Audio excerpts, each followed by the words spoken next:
السلام علیکم ورحمۃ اللہ وبرکاتہ۔ سب سے پہلے میں نیوز 18 اردو کے توسط سے آپ سبھی حضرات کو عید الاضحیٰ کی مبارکباد پیش کرتا ہوں اور دعا کرتا ہوں کہ اللہ تبارک و تعالی آپ خوش و خرم رہیں اور پوری امت مسلمہ، پوری انسانیت خیر و عافیت کے ساتھ رہے۔ عید الفطر اور عید الاضحیٰ صرف تہوار ہی نہیں ہیں بلکہ مسلمانوں کے لیے دو اہم عبادتیں ہیں۔ آئیے سب سے پہلے حضرت ابراہیم علیہ السلام اور حضرت اسماعیل علیہ السلام اور ان کے واقعے کو یاد کرتے ہیں۔ برگزیدہ رسول حضرت ابراہیم علیہ السلام آج سے تقریباً 4000 سال قبل عراق میں پیدا ہوئے۔ مسلمان، عیسائی اور یہودی سب ان کو اللہ کا پیغمبر مانتے ہیں۔ بتوں سے متعلق ایک مشہور واقعے کے بعد نمرود بادشاہ نے حضرت ابراہیم علیہ السلام کو آگ میں ڈال دیا تھا، مگر اللہ تعالی کے حکم سے آگ نے حضرت ابراہیم علیہ السلام کو کوئی نقصان نہیں پہنچایا، بلکہ وہ آگ حضرت ابراہیم علیہ السلام کے لیے سلامتی کی جگہ بن گئی، جیسا کہ اللہ تعالیٰ نے سورۃ الانبیاء آیت نمبر 69 یعنی 69 میں ذکر کیا۔ اتنا بڑا معجزہ دیکھنے کے باوجود عراق کا ایک شخص بھی ایمان نہیں لایا، چنانچہ حضرت ابراہیم علیہ السلام عراق چھوڑ کر ملک شام یعنی فلسطین تشریف لے گئے اور وہیں مستقل قیام فرما کر اسی کو دعوت کا مرکز بنایا۔ حضرت ابراہیم علیہ السلام کی بیوی حضرت سارہ تھی، جن سے کوئی اولاد نہ ہو سکی، تو حضرت ابراہیم علیہ السلام کا نکاح حضرت ہاجرہ علیہ السلام کے ساتھ کروا دیا گیا۔ بڑھاپے میں حضرت ہاجرہ علیہ السلام کے بطن سے حضرت اسماعیل علیہ السلام پیدا ہوئے۔ فطری تقاضے کے پیش نظر حضرت ابراہیم علیہ السلام کو اپنے بیٹے حضرت اسماعیل علیہ السلام سے بے حد محبت ہو گئی۔ اللہ کی جانب سے حضرت ابراہیم علیہ السلام کی آزمائش شروع ہوئی، چنانچہ حکم الہی ہوا کہ اپنے معصوم پیارے بیٹے اسماعیل اور اپنی بیوی ہاجرہ کو فلسطین سے مکہ مکرمہ کے چٹیل میدان میں چھوڑاؤ، جیسا کہ فرمان الہی ہے۔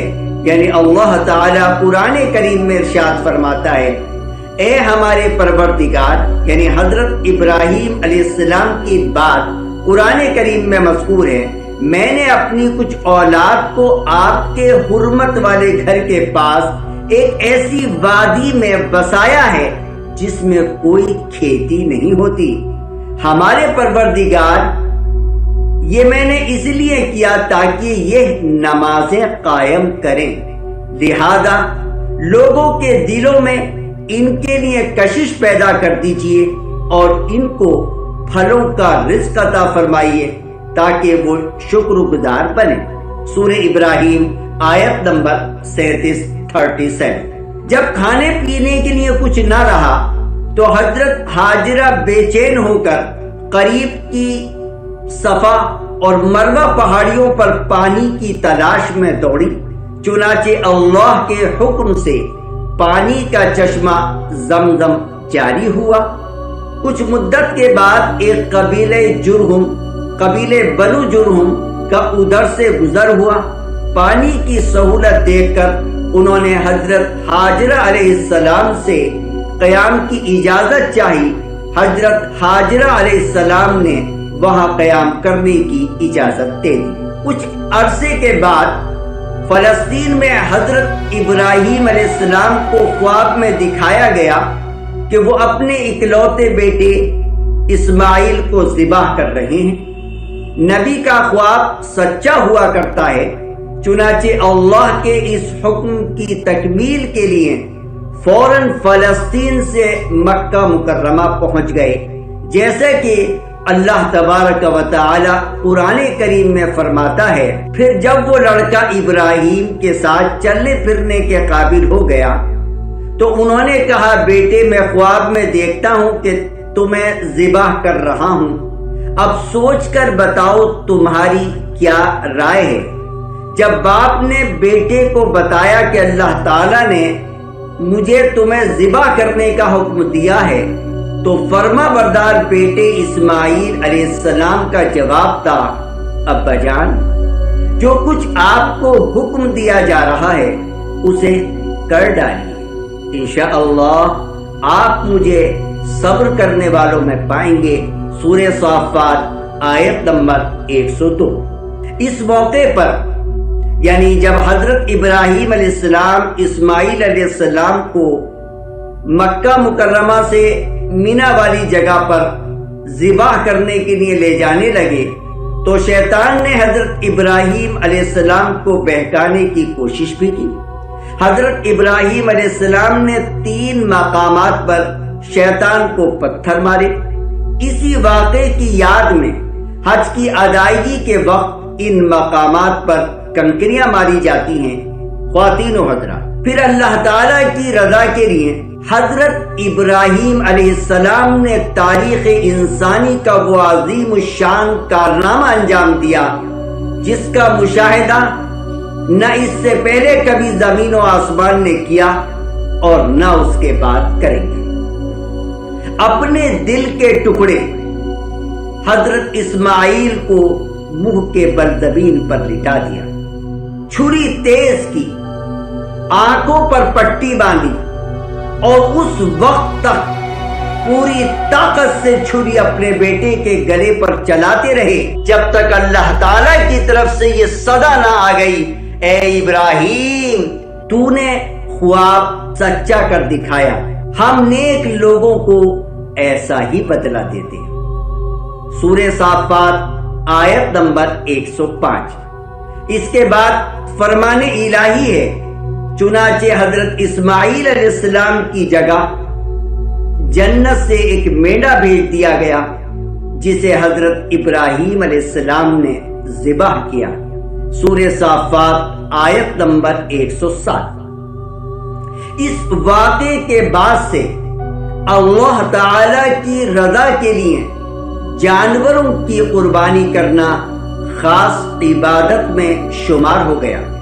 چنانچہ حضور اکرم صلی اللہ علیہ وسلم کی امت کے لیے بھی ہر سال قربانی نہ صرف مشروع کی گئی بلکہ اس کو اسلامی شعار بنایا گیا، اور حضرت ابراہیم علیہ السلام کی اتباع میں حضور اکرم صلی اللہ علیہ وسلم کے طریقے کے مطابق جانوروں کی قربانی کا یہ سلسلہ انشاءاللہ کل قیامت تک جاری رہے گا۔ قرآن و سنت کی روشنی میں اس کے واجب ہونے کے متعدد دلائل ہیں، چند دلائل پیش خدمت ہیں۔ اللہ تبارک و تعالی سورہ کوثر میں ارشاد فرماتا ہے، فَصَلِّ لِرَبِّكَ وَانْحَرْ، نماز پڑھیے اور قربانی کیجیے۔ اس آیت میں اللہ تعالیٰ نے قربانی کرنے کا حکم دیا ہے۔ عربی زبان میں امر یعنی حکم کا صیغہ عموماً وجوب کے لیے ہوتا ہے۔ حضور اکرم صلی اللہ علیہ وسلم نے ارشاد فرمایا، جس شخص میں قربانی کرنے کی وسعت ہو پھر بھی قربانی نہ کرے تو ایسا شخص ہماری عیدگاہ میں حاضر نہ ہو۔ یہ حدیث موجود ہے مسند احمد اور ابن ماجہ میں۔ حضور اکرم صلی اللہ علیہ وسلم نے 10 سال مدینہ منورہ میں قیام فرمایا اور اس عرصے قیام میں آپ مسلسل قربانی فرماتے تھے۔ ترمذی میں یہ روایت موجود ہے۔ مدینہ منورہ کے قیام کے دوران حضور اکرم صلی اللہ علیہ وسلم سے 1 سال بھی قربانی نہ کرنے کا کوئی ثبوت احادیث کی کتابوں میں نہیں ملتا۔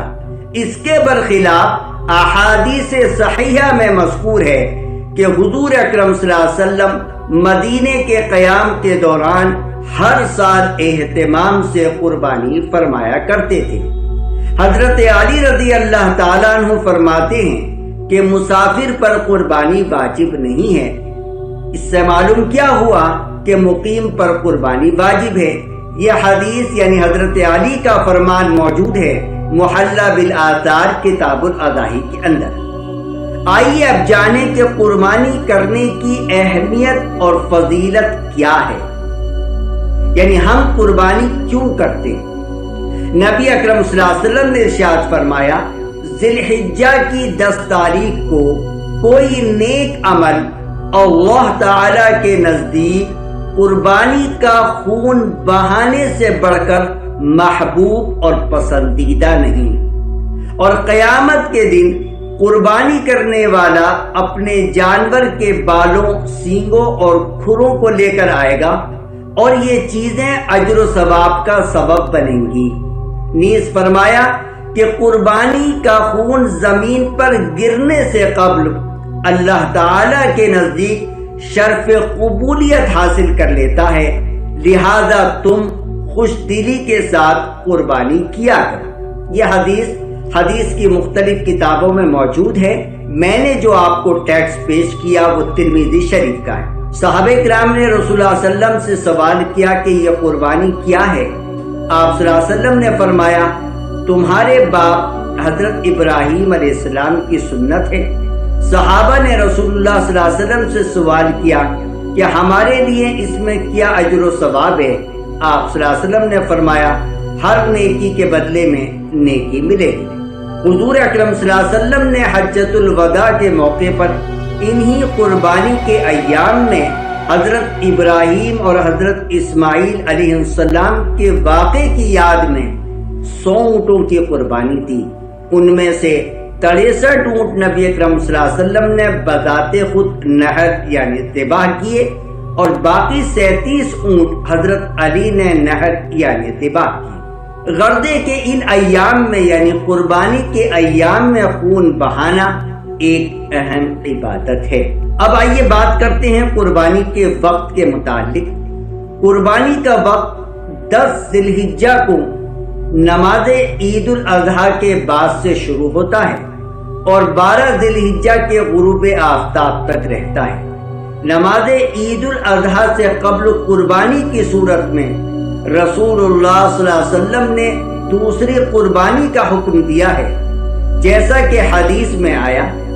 اس سے قربانی کا ابتدائی وقت معلوم ہوا، یعنی کہاں سے قربانی شروع کر سکتے ہیں۔ قربانی کے آخری وقت کی تحدید میں فقہا و علماء کے درمیان اختلاف ہے۔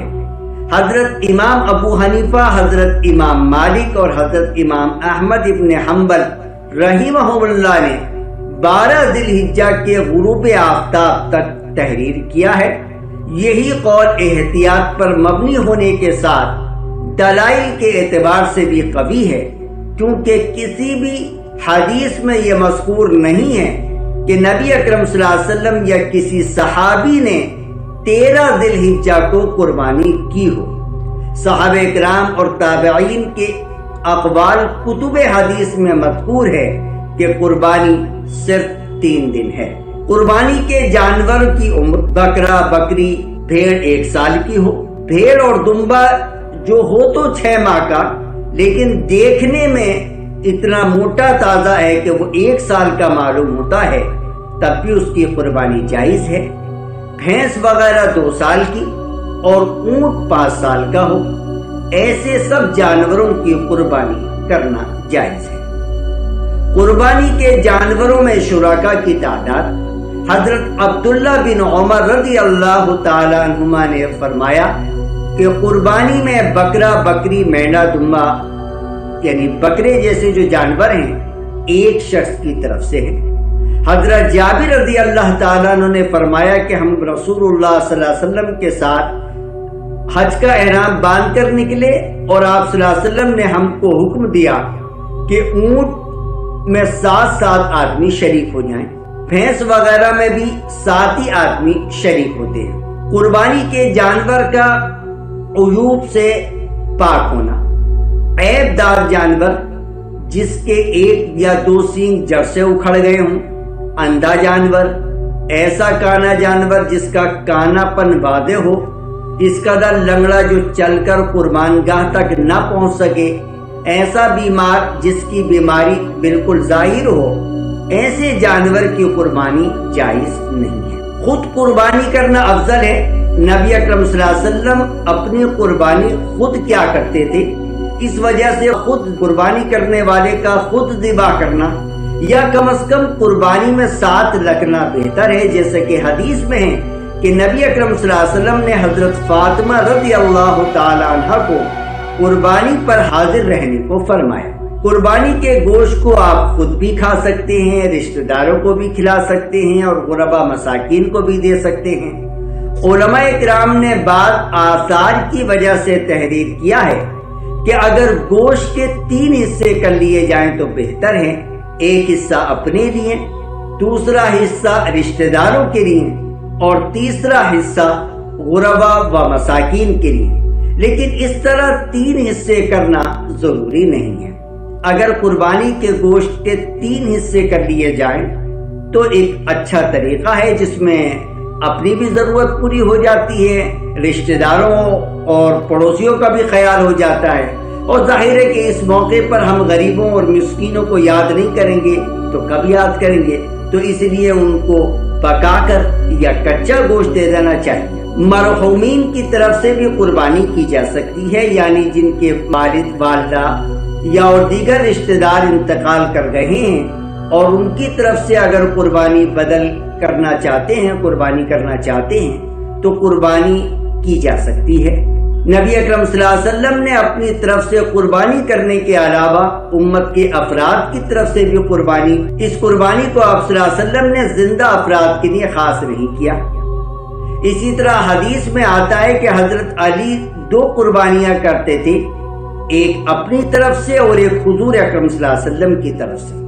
مرحومین کی جانب سے قربانی کرنا ایک صدقہ ہے، اور حج عمرہ بدل نیز مرحومین کی جانب سے صدقے کی طرح مرحومین کی جانب سے قربانی بھی کی جا سکتی ہے، کیونکہ ہمارے پاس قرآن و حدیث میں کوئی ایسی دلیل موجود نہیں ہے جس کی بنیاد پر کہا جائے کہ دیگر اعمال مرحومین کی طرف سے کیے جا سکتے ہیں لیکن قربانی مرحومین کی طرف سے نہیں کی جا سکتی۔